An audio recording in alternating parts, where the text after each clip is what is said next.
Bien-aimés de la vie des saints, aujourd'hui 16 août, l'Église célèbre la mémoire du roi Saint-Étienne, patron de la Hongrie.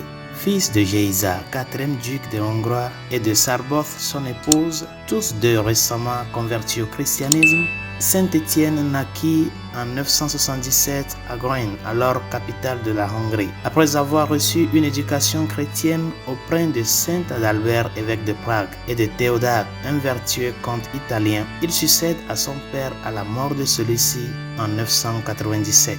Il établit une paix solide avec les nations voisines et s'attacha ensuite à extirper l'idolâtrie de son pays. Ses méthodes étaient celles de la persuasion et de l'exhortation, mais beaucoup de ses sujets, en raison de leur attachement à la religion de leurs ancêtres, se sont rebellés et ont assiégé leur roi à Vest-Point. Saint-Étienne se prépara à la bataille par le jeûne, l'aumône et la prière, et bien que ses forces fussent inférieures en nombre à celles des rebelles, il les mit néanmoins complètement en déroute. Le travail de propagation de la foi reprit avec une vigueur renouvelée.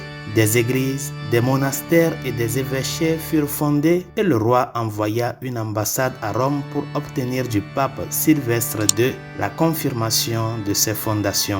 Et afin de satisfaire le souhait de ses sujets, il demanda également pour lui-même le titre de roi. La demande fut acceptée et le pape envoya une riche couronne au Saint-Roi. Le prélat qui apporta la couronne de Rome oignit et couronna Saint-Étienne roi en l'an 1000. La dévotion de Saint-Étienne envers la Vierge Marie était telle qu'il plaça tous ses domaines sous son patronage spécial. Dans les guerres qu'il n'entreprenait jamais sans nécessité, il était toujours victorieux et n'était jamais l'agresseur. Son temps était partagé entre les devoirs de la religion et ceux de sa charge. Il gardait son âme constamment recueillie en Dieu et au milieu du monde, il pratiquait une grande mortification et une grande humilité. Il mourut le 15 août 1038. Prions.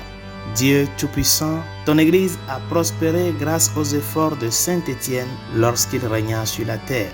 Accorde-la maintenant d'être défendue par celui qui réside glorieusement au ciel, par Jésus le Christ notre Seigneur. Amen. Saint-Étienne, priez pour nous. Tous les saints et saintes de Dieu, priez pour nous.